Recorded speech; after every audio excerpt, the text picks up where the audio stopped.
Hey, what's up, YouTube? Welcome back. This is Cardboard Coach Neil, and I've been watching some videos over the past couple days, 3, 5 days, week, um, showing the 10 most beautiful cards in their collection, and I like that kind of content. Uh, Seeing some cards, hearing some stories, because beauty, like they say, is in the eye of the beholder. I like to find out the the how, the when, the why about why some of these YouTubers picked up certain cards or chose those certain cards. So I figured I'd make my own video, right? Why not? So, you know, uh, I guess the only rule that I think was that you have to own the cards, which is fine. You want to show cards that you actually have. Um, there's so many to choose from, whether we have them already or we want to get them. So this was a really, really tough one. So, I think beauty, it's more than just the outward beauty, kind of like we're talking about people. But when it comes to cards, there's more than just the aesthetics, like, which is, imagery, the photography, the colors used, the design of the actual card, culmination of all of that. But there's also the inner beauty, which is like the memories that we have of getting that card or the historical significance. So there's a lot of different reasons that you could consider a card beautiful. And without me rambling like I can often do, um, I'm just going to show you what I feel are the 10 most beautiful cards in my collection. Okay, so I'm not going to go like 1 through 10 or 10 through 1, or I'm just going to do these chronologically. I don't know which one is, to me, the most beautiful card. I don't even know if I had to do this video again, if I would even use all these. So who knows? I just kind of went through my cards, not just on a whim, but kind of looked at them and felt I'm going to pick out 10. So here we go. These are from, I believe, the earliest to the most recent. First, now if I had a Ty Cobb bat off, I would show that. But this is probably my second favorite Cobb.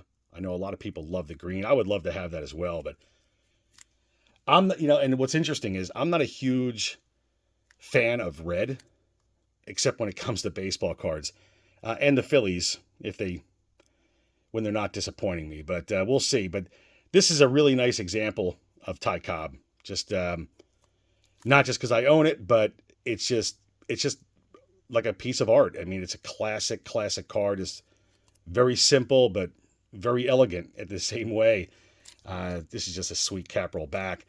I think that's part of the reason it's got a 2. It's borderline miscut, which is fine by me, but it's got real strong appeal. I don't know if you can see that, but there's a little white dot in there, and that is not, well, it's hard to tell. I can't tell if it's just a print dot or if it is just like a touch of paper loss. Nonetheless, this is a great card. Next is T227 Chief Bender. I think this is the best looking Topps. I think this is the best looking tobacco card set that is ever made.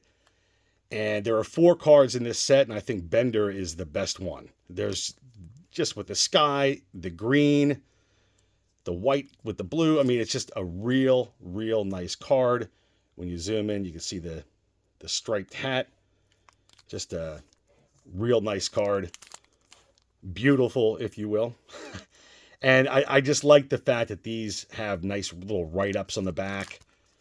And so that's number 2. Moving on.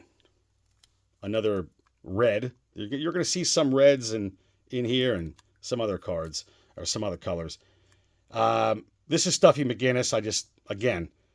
Just the overall, I mean, just the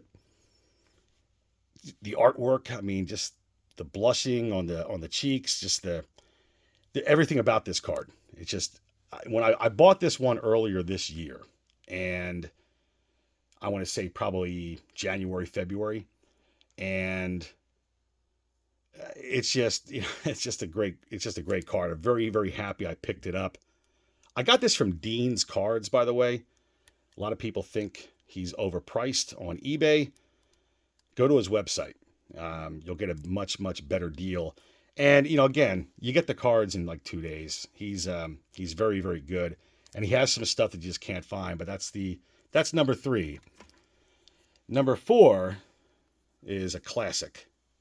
Red and yellow background are probably my 2 favorites. Now, I will say this.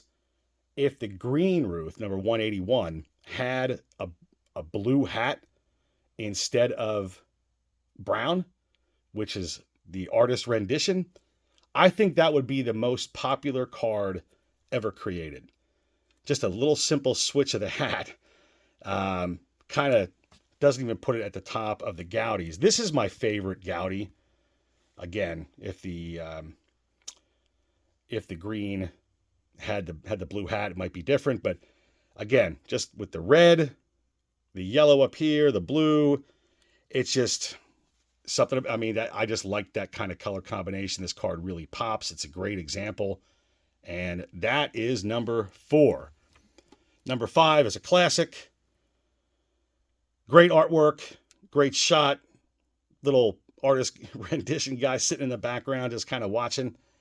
It's just again, you have the green, you got the blue, little symmetry there. Just a great pose.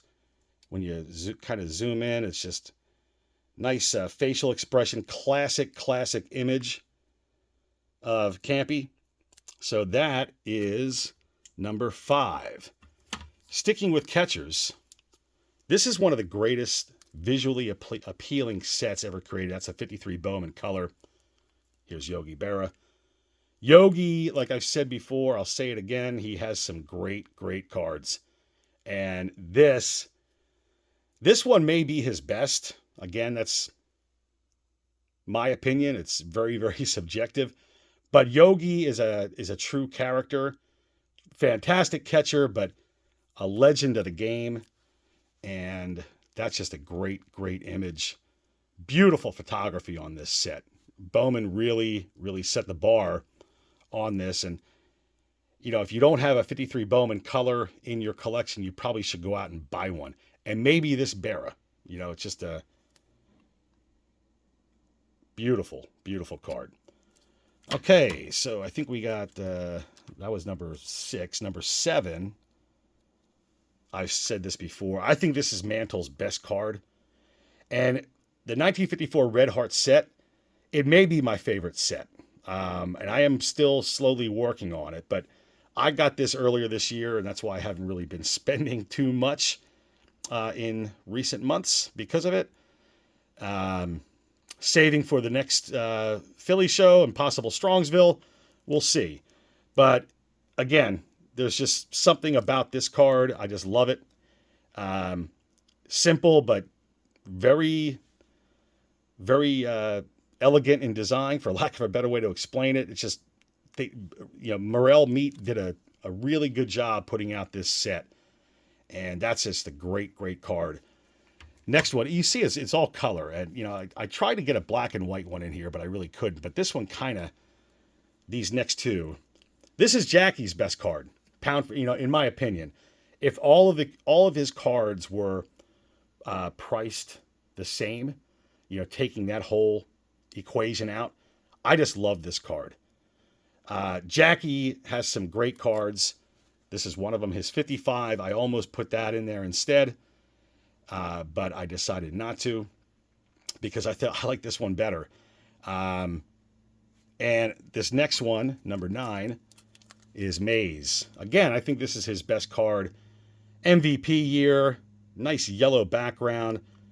Say Hey Kid just smiling, little black and white inset picture in there too. It's just a great design, and I really enjoy having this card in my collection. And then last but not least is a 55 Topps Hank Aaron. There's something about Milwaukee Braves / Atlanta Braves cards and St. Louis Cardinal cards from the 50s and 60s that really, really do it for me.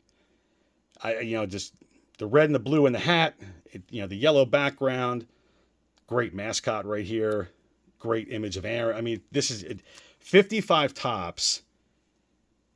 Everyone, to me, it's underrated. To me, it's a much, much better.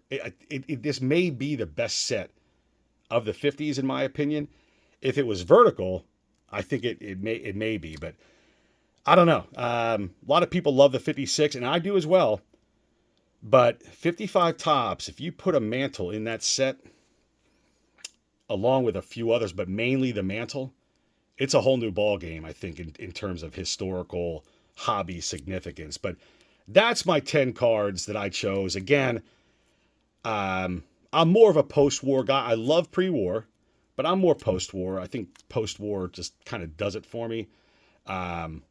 This is a card, by the way. I bought this. My son just turned 21, so about a little over 21 years ago. I bought this about a week before he was born. It was an SGC 84. It's now a PSA 7. I did cross it over. I didn't like. Now this is before the tux. Otherwise, I would have just got it reholdered. But this is crazy. But when this was an SGC 84, it was the green old flip, which I don't like. But it was a really good price. I bought this at a Philly show. It was one of the last Fort Washington shows. And so yeah, I've had this card for a very, very long time. It's just a great card. So I guess there is some sentiment as to why I chose this card, but I just really like it.